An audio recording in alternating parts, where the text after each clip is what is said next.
I think there's an underlying assumption that, people who use wheelchairs, of course, wouldn't be interested in fashion, which is absolutely not true. I really like to look my best, and just because I have a disability doesn't mean it should be any different. Well, this place actually used to be a bookshop, and when it was a bookshop, it was over 2 levels, both of which were independently accessible. So you could access one level from inside the jam factory and one level from the street. But when it became a top shop, which I was really excited about because the UK brands that we haven't had access to here, they renovated it to put it over 3 levels. The middle level was not independently accessible at all, so it completely ruined the access of the whole shop. They had this little lift between those 3 levels, and the manager said, well, there's a key somewhere for that lift. Not quite sure where it is, but let me go and check. He came back with this enormous ring of keys and kept trying them all, not able to find the key for these lifts. So it was completely useless having them if people can't actually use them, if no one knows where this key is.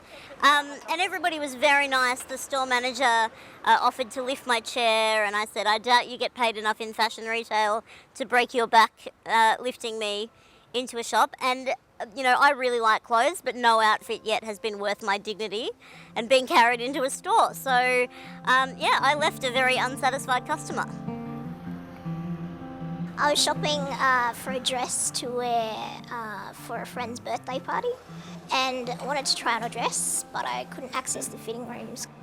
The ideal thing is for me to be able to purchase clothing and take it home and try it on, and take it back in a couple of days if I don't like it or if it doesn't fit.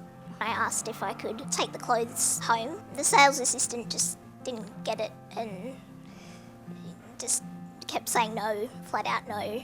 I felt quite annoyed, and I made a complaint to the Australian Human Rights Commission, and I wanted to use the legislation to get something done about it.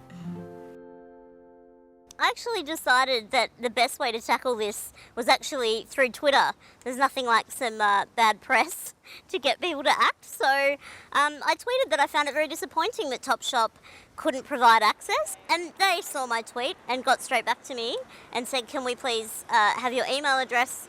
We'd like to talk to you about what happened.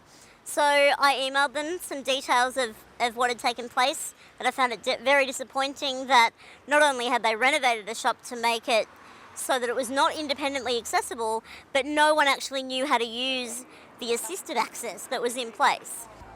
The Human Rights Commission contacted me and wrote a letter to the owners of the shop and said that they that I had put a complaint in and they had to do something about it, basically.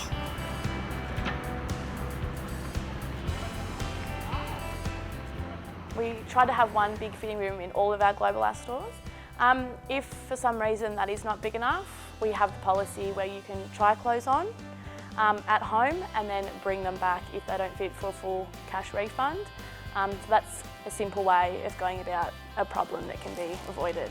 So if you have any problems with these at all, just bring them straight back. There's no need to feel fuss about it. You can just purchase the clothes. If they don't fit, you can just bring them straight back. See you later. Within a week, I got an email back from them to say that they'd not only changed the settings on the lifts so that you no longer needed a key to operate them, but all of the staff in their store had been given disability awareness training, and they sent me a $100 gift voucher so I could go back and have a much more accessible clothes purchasing experience. I think they handled that situation very well, and I think it's a good outcome for all concerned, and I'll buy their clothes for many years to come because accessible fashion is always good. In the end, they wrote a letter back to me through the Human Rights Commission saying that they're very sorry that I was inconvenienced and that they would allow people with disabilities to buy clothing from their store and take it back within 2 days. Look, I think social media is a fantastic tool for social change, and whether it's, tweeting your dissatisfaction about a product or a service or a company, it's public. Everyone can see it. I think as soon as people hear the words disability discrimination, they get quite nervous. Not only is it really uncool, but there are legal ramifications for discriminating against people with disabilities. And I think that it's really important that while we can use social media, we do have legislation that can back us up as well.